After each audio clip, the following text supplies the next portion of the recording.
Hello, this is Transformers fan G138, and I'm here with another requested video review, this time of Transformers Universe Hound plus Ravage. And, basically, I like this guy. Not my favorite character ever, not my favorite Transformer toy ever, and definitely not anything particularly special for me, but it's a G1 character and they did a really nice job with it. Now, so he resembles a Jeep like he originally did, except for some reason this one has a more cartoonish feel to it than the original one. The original one was very hard lines and very defined boxes. This one seems like it was drawn up on a cartoon like G.I. Joe or something and then thrown in a Transformer. That's just my opinion on it, especially that's kind of what I get out of the gun too with the curved surfaces. I mean, I don't know. That's just kind of my opinion on it. He does feature a nice Autobot symbol here, which the Transformer Prime toys seem to be lacking. And he can carry a Ravage on the back here, on these two little pegs that fold up, which are a pain in the butt to fold up. I use a blade of a knife to pull them up. But apparently some people have been able to use their fingernails. No. So, Ravage himself resembles a tape cassette, and if anybody hears that rumble in the background, it is a dishwasher. So, yeah, slight change of scenery tonight. I ended up with a little more arm room than on my desk. Well, anyway. So, it resembles a tape deck. I really wish they would put more detail on it, but it is what it is. So, this can also fit in the original Soundwave, although it's not the easiest thing to put in and take out. It does fit. And I think I did manage to get it inside Soundwave in my G1 Soundwave review. So if you want to check that out, I have that feature shown off. Anyway, I'll put this aside for now. So Hound, fold these in. So he rolls phenomenally well. My only issue I have, these front wheels seem to be a little loose, so they're very flabby. So when you put them down, he's kind of got that spread wheel look like this, unless you push these in. But as soon as you go to roll it, they spread back out. That is my only complaint in robot mode. I really like how the seats actually fold up during transformation too. I think that's pretty cool. They end up becoming part of his legs. I think that's phenomenal. I think that was worth pointing out. You know, he's got the star logo here, and overall they did a really nice job. His weapon clips in back here.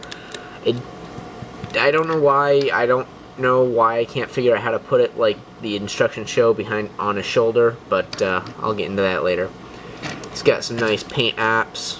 You know, the bottom does not look robotic at all.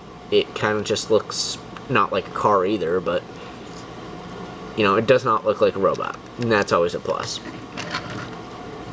Got a nice translucent blue windshield, and it shows up differently from eye to camera, obviously, but these two greens, this is painted and this is plastic, they are really close. I'm looking at the camera now, and you can see the difference. So, yeah, but it is really nice. A really nice blend there. So I'll go ahead and get this guy in robot mode and talk about him some more. So here he is in robot mode. And one thing I want to point off right off is these lower arms are not molded green. They are painted. And they're actually painted all the way inside. So I don't know what the reason is for that. And I don't know what color it is underneath, because honestly, I have not scratched this paint off. It's really durable paint. And I like that. It's got a nice yellow stripe in there. It's got some yellow here. And his taillights. Overall, I think this guy is a nice representation of Hound. And it does well. He's got some light piping that kind of works. You can kind of see it with the light above his head there.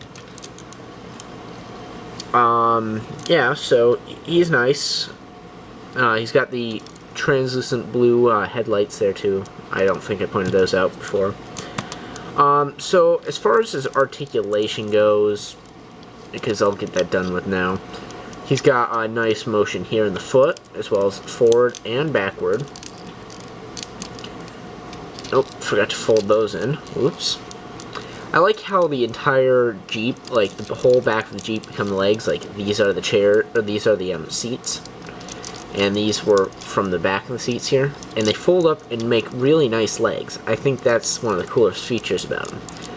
The one complaint I think I have is when I'm fiddling around, this crotch piece keeps wanting to fold down, and there's not really a way to lock it in place, unfortunately. But that is what it is. It's a minor complaint because you just fold it back in place, I guess. But anyway, one of the major complaints I heard about on line were the wheels in the back, but realistically, they're not that bad. So back to articulation. He's got a joint in the hinge joint in the knee, which I like. He's got a swivel, but the chair kind of gets in the way a little bit, but it's interesting the way it works. Ball and socket joint, hips. No waist swivel, but that's again due to the way he folds up and transforms.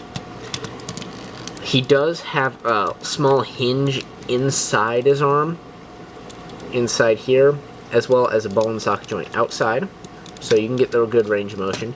He's got a swivel here, as well as another friction hinge here.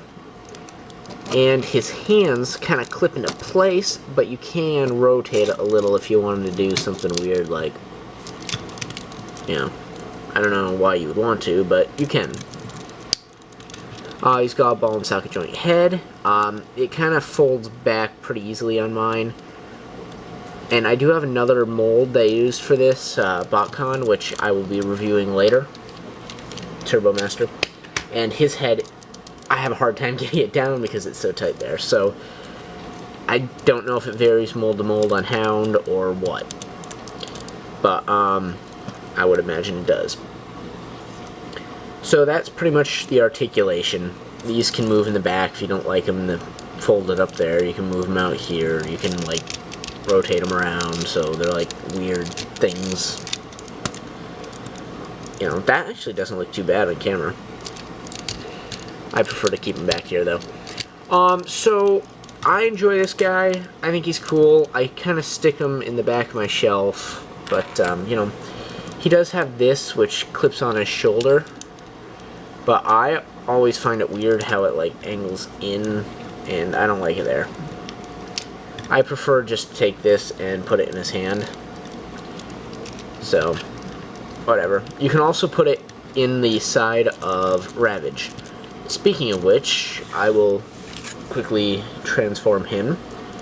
To do that, I just pull these out, rotate them, drop them. I think there's a tail in there actually.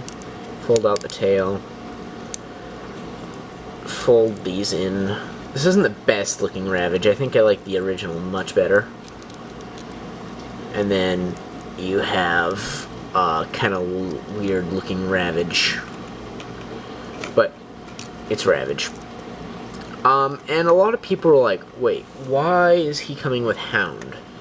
And that is actually an homage to the original 3-part miniseries that actually started the whole Transformer show, where Hound actually caught Ravage and then used him to track down the Decepticons by letting him escape.